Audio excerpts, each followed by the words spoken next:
Good evening.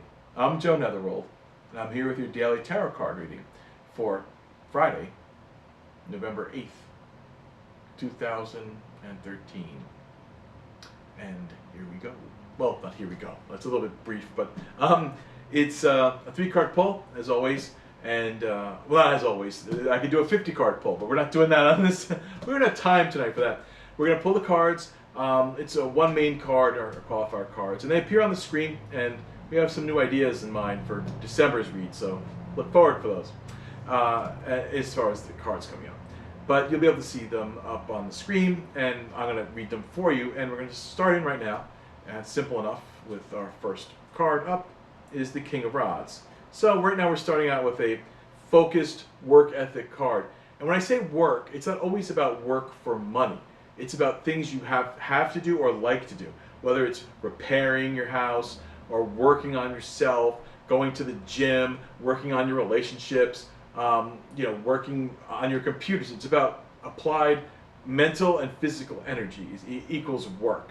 If there's other things around it, it could be good old-fashioned work, money work. But let's see without further ado, let's get to our main card and see what that says to us. It's the Five of Pentacles, so it is about money. You see what I do to myself sometimes? The Five of Pentacles I kind of refer to as the eviction card because it's sort of like money is above and away and out of touch, and the couple is sort of, they look a little like wayward, wandering, evicted. So I guess my shorthand makes it the eviction card, but it's not always about that.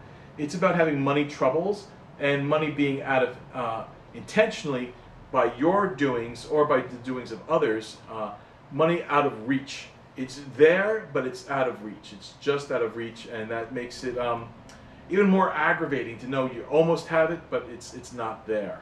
But the King of Rods is on the one side saying you can make it there if you apply yourself. So that's good. Let's see what the other side of that is, though. It's Two of Pentacles, the juggling of money, and the wearing of many hats. So what we have really here is it's sort of like a life lesson today.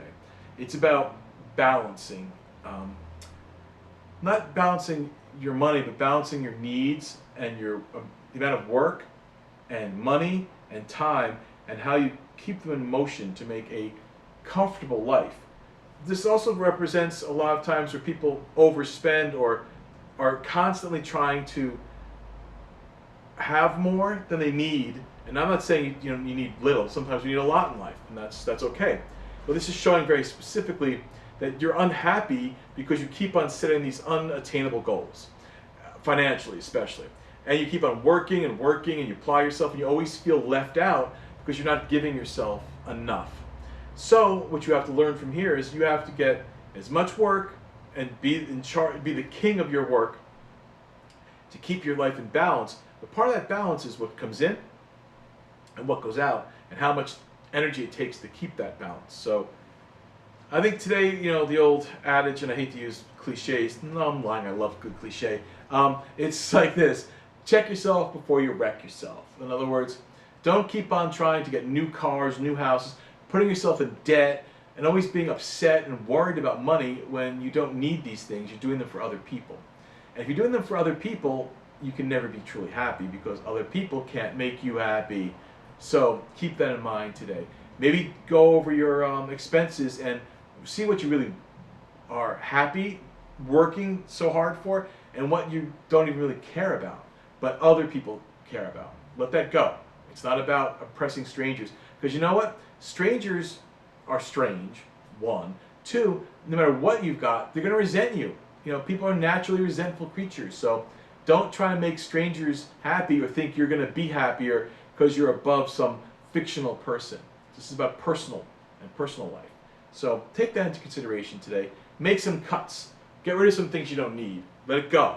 That's what this whole month's been sort of about. Cutting things away, getting to the truth of the matter. So instead of constantly feeling like you're about to be evicted, roll back, cut your expenses in half by getting rid of one of your cars, or buy a used car, move somewhere cheaper. What do you care that like this looks better? It looks better to you is all that matters, not how it looks to strangers. So today it's all about screw the strangers, keep your house and your life for you and your happiness in your house, not out in the curb. And with that kind of harsh send-off, I'm going to say goodnight, and I will see you again around midnight tomorrow for the next daily reading, and have a magical day until then.